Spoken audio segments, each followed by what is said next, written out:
We continue our rival reports with a look at the defending Pacific Division champs. That's next on Locked On LA Kings. You are Locked On Kings, your daily podcast on the Los Angeles Kings, part of the Locked On Podcast Network, your team every day.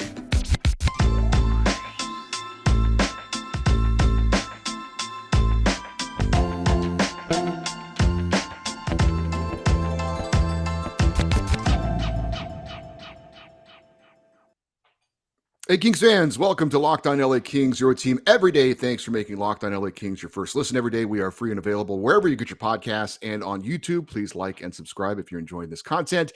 My name is Eddie Garcia, your host of Locked On LA Kings. I've worked in sports media for almost 30 years, the past 20 plus years at the Fox Sports Radio Network, where I'm a co-host, sidekick reporter, NHL insider, and also co-host of the Puck Podcast, a weekly NHL review show that's been putting out content for the past 16 years, and most importantly to you, a passionate LA Kings fan for the past 30 years. And with that in mind, and we continue our look at the rivals in the Pacific Division, we welcome in our guest today, and that is the host of Locked On Flames, Jess Belmosto, and we're going to talk about an interesting offseason for the reigning Pacific Division champs. Jess, it's great to meet you. Thank you so much for your time today. Yes, it's nice to meet you. Thank you so much for having me. Well, let's give a little recap to the Calgary Flames briefly for people who maybe have forgotten, but they are, as I mentioned, the reigning Pacific Division champions last year, 50, 21, and 11 for 111 points. But this offseason has been very interesting. It did not start well. Johnny Gaudreau, your leading scorer, decided I'm going to go somewhere else and joined, to the shock of many, the Columbus Blue Jackets. That either prompted or was followed up by your second leading scorer, Matthew Tkachuk, saying, I'm not going to resign here. So the Flames had no choice but to trade him. Got pretty good return, I thought, in Jonathan Huberdeau and Mackenzie Weegar. We'll talk more about that in a second. And then the Flames were able to go out and get the top free agent forward available on the market, Nazem Kadri, who, over the way, just helped the team win a Stanley Cup. So, man, things started off really bad and then got a lot better. But let's go back to the beginning. Let's go back to Johnny Gaudreau. Okay. Now, it wasn't a surprise that he was thinking about weighing his options as an unrestricted free agent, and he earned that right to leave if he so chose. But what was the feeling? There had to be hard feelings that he ended up leaving, and the team didn't have a lot of options. And could he have been more clear on his intentions? What are your thoughts on the whole Johnny Gaudreau leaving Calgary? Yeah, I think that fans had a right to be upset at first. And I get it. He's a fantastic player, a great human being who made, an impact in Calgary and will more than likely have his number retired someday by the organization. But, I think he said in his in an interview, and I believe his press conference with the Blue Jackets, that it came down to quite literally the 11th hour. And he didn't know. Him and his wife are expecting their first child. And, there were a lot of thoughts of, buying a home in Calgary and, more of the personal side of things rather than, I guess, the business side of things. And it's hard. It's really hard to think that him and Matthew Tkachuk won't be on that first line opening night. Yeah, I'm sure. And let me talk to you about Matthew Tkachuk, because obviously he had an incredible year last year. As a Kings fan, I know what he brings to the table in the kind of the feud he had with Drew Doughty and how that trickled through the rest of the team. And it was actually, I really enjoyed that rivalry that the two teams had. I don't know if I guess it's kind of gone now with him leaving, but how are the Flames going to miss that side of the game that Matthew Tkachuk can bring, the agitator and as well as being a great player? Yeah, I think that's one of those things that will be sorely missed. I know anytime the Flames and Kings played each other, or the Battle of Alberta, you knew that you were going to get some sort of, chirping, a little physicality. And part of me wonders if, Milan Lucic, a former King, might step up. And, it's his last year on his contract, I believe. Maybe he'll be a little bit of a pest, or maybe Nazem Kadri will go back to how He used to play in Toronto, but it's definitely going to be interesting to see, if there is some sort of fire underneath one of these younger players or a roster player we don't expect to kind of come in and step up into Tkachuk's role. So I do want to ask you, how do you feel about how I know Jonathan Huberdeau was a guy who was fifth in the Hart Trophy voting last year? That you're getting a very good player. I know it was contingent upon signing him and to make that deal really work, which they Mhm. did. But how do you think Huberdeau and Kadri, how do they fit in to the Flames lineup? Do you think? I think they will fit in. I think that, Sutter knows how to get the most out of his players, and he's shown that, especially last season with the Flames, getting a 200-foot player out of Gaudreau, which, you can't always teach an old dog new tricks, but Gaudreau's not old, but in hockey terms, 27, ancient. But, I think that it's, he has his guy. I know that, Huberdeau was a great addition, obviously, but I know that Kadri is just going to be like just fit in perfectly, like just cookie cutter, everything Sutter is looking for. Now we didn't mention him by name, but Brad Treliving, your general manager, he had a pretty tough hand dealt to him, and I'm sure there was criticism. But like I said, I thought the return he got for Matthew Tkachuk, getting a guy like Jonathan Huberdeau and a good defenseman in Mackenzie Weegar, who sometimes is kind of forgotten in this a little bit, Yeah. was great return for a guy that everyone in the NHL knew wanted to be traded. And there was only a few teams that could A, afford him, or B, be teams that he wanted to play for. And then he goes out and get Nazem Kadri. I mean, what a complete turnaround by Brad Treliving to turn what was a disaster into something that's been, I mean, I don't know, maybe you could even argue the team's better off. I did see a graphic where they said they took the points of Gaudreau, Tkachuk, and Monahan, and then they combined them, and then they took the points of Huberdeau and Kadri and Weegar, and the latter trio actually had I think one more point than those other guys, and those guys are amazing last year. So just the job that Brad Treliving did to turn this thing around. Yeah, I think at least in my time covering the Flames, it's been since right before the pause, actually, back in 2020. Brad Treliving has definitely faced a lot of criticism, warranted criticism, but I think, he was able to, I don't know, whip up some black magic in the front office, and definitely, I think he realized how it was like he finally had faith in the team. He has a great coach behind the bench. He saw what the team did last year and knew that if he wants Sutter to stay and if Treliving wants that contract extension at the end of this year, he needs to put a good team on the ice. And it was like he finally got to work. I can't even imagine the fan base and I don't know, sports talk radio in Calgary and those types of the blogs, what comments you've heard as well. I mean, we're all prisoners of the moment, I guess, but I can't remember in recent history a more crazy offseason for a team that had gone from, oh my God, the sky's falling, to, hey, we're going to be fine. We're going to be just fine. Yeah, in a matter of 3 or 4 weeks, it was just like fire Treliving, sell the team, everything, like tank for Bedard, Yeah. to, oh, we might actually win the division again. And it was, I do think that some of the criticism from this summer was warranted for Brad Treliving, but not as harsh as people were coming at him. It was just, the typical armchair GMs thinking that, oh, I could have persuaded Matthew Tkachuk into wanting to stay in Calgary, or I could have done a better job with the Gaudreau negotiations. And it's just like, no, I'm sorry. You're on Facebook. You're not remotely close. But I'm very excited to see what else he can put together. And I don't think there's too many holes left now. There's definitely less question marks, but it's it's been a summer of Brad for sure. Now, I don't know if it's been lost in all this, but I guess kind of taking a back seat is the Sean Monahan situation. I mean, this was a guy that was at one time a very important player to the Flames, a very productive player. Obviously, there's been injuries, the production has fallen off, and he gets shipped out of Calgary to Montreal along with a first round pick to make room for Nazem Kadri. And I know you've had an episode about kind of retrospective a little bit on Sean Monahan's career in Calgary. He's kind of saying goodbye.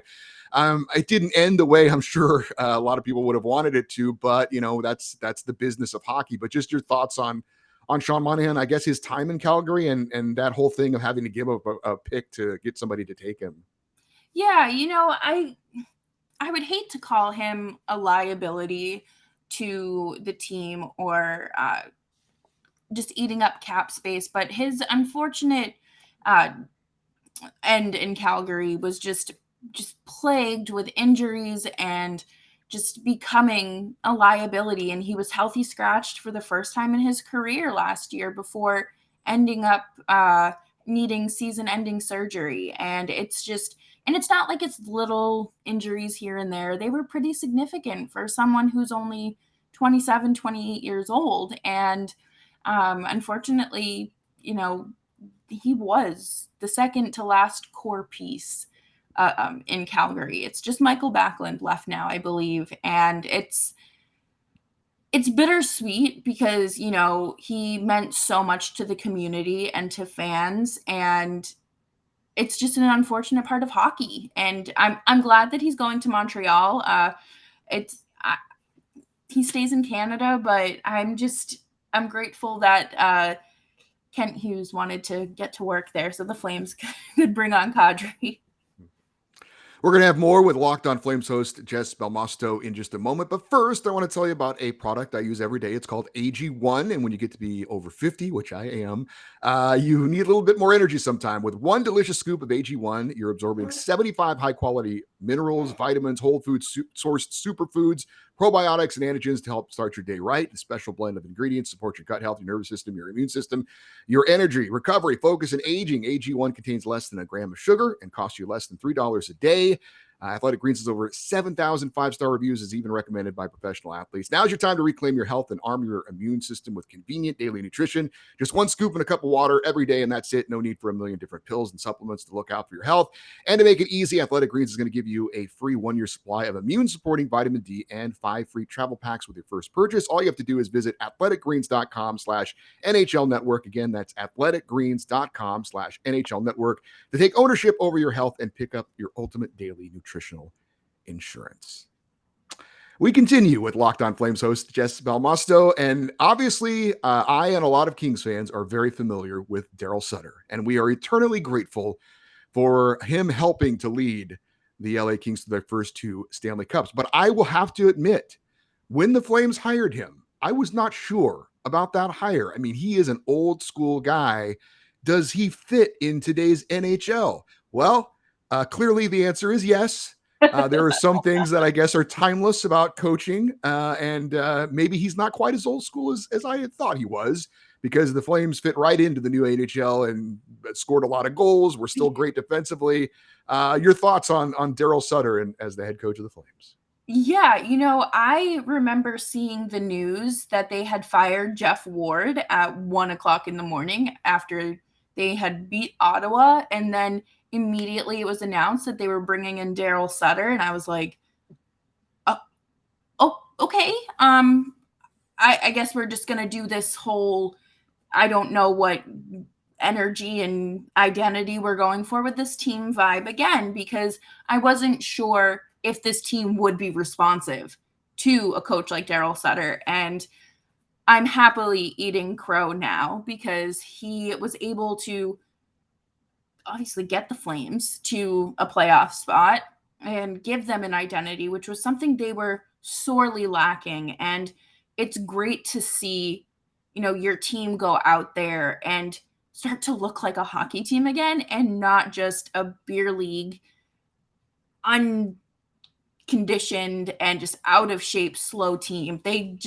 He was able to get them back on track, and it didn't take too long. Let me ask you a question a little bit off the board here. Darryl was sometimes a very prickly guy to deal with here in Los Angeles. There were times when it just felt like if you asked him a question, you were wasting his time. He's not the most media friendly guy in the world. But there were moments where you saw him in a different light. And I remember after they won the Stanley Cup and his son, Chris, coming down on the ice and him giving him a big hug. And we loved Chris Sutter so much here in LA. They put him on the Jumbotron and he would do his dancing and everything. Has he taken his talents to Calgary and still doing his thing up there? If people that don't know, and you should know, Chris is a special needs young man and just an awesome person. How is he still doing his thing up there in Calgary? Yeah, all through the playoffs, he was on the Jumbotron. I know that he actually went down to to Los Angeles or wherever they had the 10-year reunion for the LA Kings. Right. Championship. And I was just like, this is fantastic. I love how integrated he is in the hockey community and how special Darryl, makes him, and he just makes him a part of the team. And I think it's great. And there are definitely those softer moments. And I believe it was a video Sutter had done an interview with Flames TV, and he just talked about Chris for Chris's birthday. And it was that exact 180 of typical media availability, Sutter. And just nice to see him soft. Yeah, there's no doubt about it. I remember seeing him, like I said, on the ice with Chris, and it was like, oh, this isn't that gruff coach anymore. It's just the dad celebrating with his son. And I was like, okay, all right. I'm seeing a little bit of different Darryl Sutter there. Obviously, as I mentioned, the Flames are one of the best teams in the Pacific Division last year, and with the additions, they certainly should be there as well. And I know that Nazem Kadri and Jonathan Huberdeau, that's going to get headlines, understandably so. But the Flames were the best team in the Western Conference last year at not allowing goals. They only allowed 208 goals last year. Again, that's best in the Western Conference. So we talk about the offense, but ultimately, I think, and Darryl Sutter certainly a part of this, is it the defense, which is really what will carry the Flames to where they go this coming season. Mm-hmm. Yeah, I think that their defense is slightly underrated and maybe underappreciated throughout the league. They have a lot of young guys on that defense. Noah Hannafin has been in the league for quite some time, but he's only 25 years old. Rasmus Anderson, 24, 25 years old as well. You're bringing in Uyghur. Chris Tanev has been just a game changer for this defense to have a true mentor. And when it comes to grit and, all the great characteristics that a hockey defenseman can bring. And Oliver Shillington as well has been really great. And last season, he was the best paid for value player in the NHL, or on the Flames rather. So it was definitely nice to see this defense come together the way that it has. And obviously goaltending is a big part of that. Jacob Markstrom is certainly solid in net. I think he's the best goalie in the Pacific Division, one of the best goalies in the West, maybe one of the best goalies in the NHL. What are your thoughts on where Jacob Markstrom kind of ranks? Because he is kind of, I don't want to say he's stuck in Calgary up there, but I don't know. He seems like he's a little bit overlooked perhaps when you're talking about the better goalies in the NHL. Yeah, definitely. That's just part of, I feel like, being in the Calgary market. I think there were plenty of players on the Flames this year that weren't getting the national recognition that players in larger markets were getting. And Markstrom is certainly one of those. He started a career high 63 games, ended the season with a Vezina nomination, and just played his heart out. I think that Darryl Sutter's downfall here is riding a goalie into the ground. There were games where he started late in the season against Arizona and just non-playoff contending teams that didn't make sense to anyone. And I think that showed towards the playoffs, and especially in the second round, where he just kind of fell flat and didn't show up to the occasion.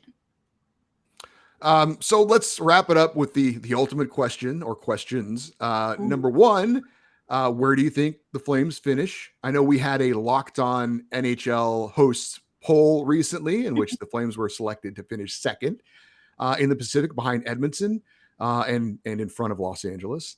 So I don't know if you got to vote in that poll, where did you vote them? Where do you think they'll finish? And overall about the Pacific Division, do we get more than 3 teams in this year? And who do you think are the contenders and maybe the pretenders? Yeah, so I had the Flames in second place, and this was before the Gaudreau acquisition, and I'm still going to ride with them at second. I'm okay with them there just because I think the expectations have to be manageable, because if they're not, there's a whole lot of room for disappointment and just negativity that doesn't need to be there. But that's the world of sports. I definitely think we're going to see Edmonton come out on top. The Flames, I would love to see the Kings find their way back into like true playoff contention again. I know last year they took Edmonton to 7 games, and that is impressive for the young team that they are and kind of where they are in the rebuild. And, I would say maybe the Ducks in fourth. Oh, you got a surprise there. Yeah. They're definitely rebuilding. We'll see if Trevor Zegras and company can get it done. Do you think though it's still 3? I mean, a lot of people say the Pacific is the weakest of the 4. You think it's still just 3? I think it's going to be 3. Yeah. I know that people really overlook the Pacific and consider it, the weakest division, the most boring division, but I think that it's really fun to cover because there's a lot of talent here, and there's something about it that just, I feel like everyone is just grinding for that spot, and it just feels like a bunch of little underdogs trying to make their splash. Well, except for Vegas. Vegas is, I don't know. It's been funny. Everybody I've talked to, I talked to the Vegas guys, and I entitled it "Everyone Hates Vegas" was the title of it, and it seems appropriate, right? Yeah. No one's crying a lot of tears in the Pacific over the what's going on with Vegas right now. No, like when they missed the playoffs last year, I think most of us were kind of throwing a party and just kind of saying, thank goodness it's time for everyone else to kind of have their moment. Yeah, they've had a lot of success there, and good for them. But like I said, no one's really crying over them. Them maybe sliding a little bit in the standings. Hey, Jess, it was awesome to meet you. It was great to get your insight on the Calgary Flames. And like I said, you've had certainly a lot to talk about on your show. All the best of luck with Locked On Flames. And I'm sure we'll get a chance to talk at some point during the season as well. Yes, it's been a pleasure chatting with you. Very nice to meet you. And I hope the Kings, I know I'm not supposed to have favorites or root for anyone, but I'm really pulling for the Kings this year. Well, so are we. I think it might be a little bit tougher than some people think, but there should be a lot of very interesting, important games, especially amongst Pacific Division rivals as well. So again, good luck with the podcast, and we'll talk to you down the road. Yes. All right. Thanks, Jess. Thank you. Hey, just a reminder that the Locked On NHL podcast has you covered for all your league-wide NHL talk with a rotating cast of local hosts from the Locked On NHL channel, breaking down the biggest stories in hockey 5 days a week, maybe salaries too. Subscribe for free on your favorite podcast app or on YouTube.